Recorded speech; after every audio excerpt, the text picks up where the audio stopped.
he took a red-eye flight from Vegas to be in Louisville. And according to the Ali family spokesperson, he wasn't sure if he could handle the emotions of the service.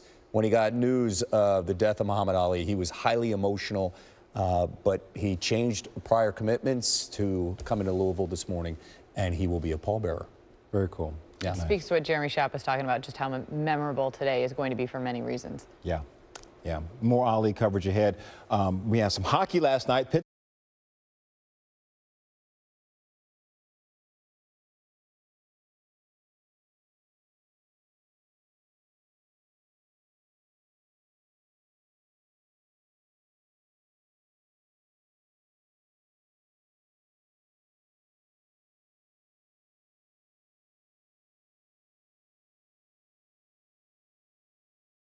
Everyone else, I wore that shirt this morning. I want one of those shirts. It's iconic. Yes, yes it is. It's the picture when you think of Ali as the boxer standing over, right? And it's really surreal sort of to see his home still, that it's still standing and it's a museum, but there's other homes around it, and so many people flocking to that this morning, as they have all week long and continue to do so. Just a normal neighborhood. Well, not normal. Yeah, not now. Much more ahead. Athletes, great play. Gets horsepower. At least one of us up here knows the feeling of hitting a hole in Oh, the run my goodness, with the humble brag. I didn't say who it was. You dial this up. I did not plan that. Sure, Jay. I really didn't. Sure. I just wrote it. We know you got that to Vic D. LPGA golfer Brooke Henderson. It's a screensaver. Talks about it every morning. Guys, you play golf? Did you see what I did? She knows, too, after yesterday. She gets my standing.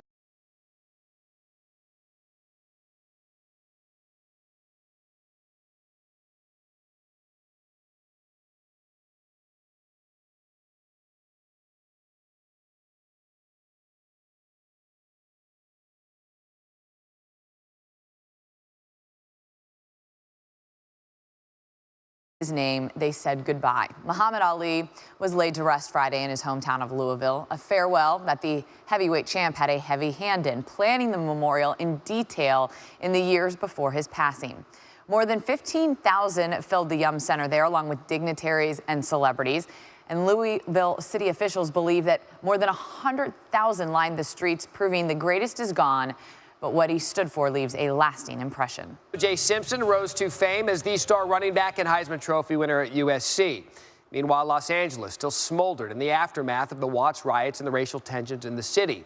Now, Simpson and Los Angeles continued in those same directions for 3 decades until his celebrity and those racial tensions intersected, Sarah, in the trial of the century. The 5-part 30 for 30 documentary, O.J. Made in America, charts the course of the rise and fall of Simpson and the city that was the backdrop for all of it. He's on the aftermath of O.J. on that site on Monday. And I want to talk to you about episode 1 because you've seen it. The rest of the country can see it tonight. It focuses on setting the table for everything that unfolded and really the city of Los Angeles in the 60s and O.J.'s start at USC. Because, Jason, as you know, there's a whole generation of people that don't even remember him as a running back and don't remember you talking about how he was treated after he was acquitted and what it was like when he would go back to USC and be at football practice. Give us a little preview of what that was like for him and what happened. Well, Sarah, for a long... The other thing that you bring up in your piece is that when you talk about comparisons of great running backs, and granted, there is a whole lot of chapters with O.J. Simpson and what's gone on with him, but he is not talked about at all as a running back and what he did. Tell us more about that. You know, if you just think about the draft that we just had and you'd hear about Travis Henry, oh, he compares to Eddie George and how that's completely erased and you would never make that comparison now. Jason's piece is going to come out on Monday. It's great. And I promise you, this special that's starting tonight, it is outstanding. Matt, we're here with Dan Graziano. Here's the picture. There's John Elway. Well, his shoulder to the Peyton's left. Yeah. And you have talked to folks close to this situation. What are you hearing?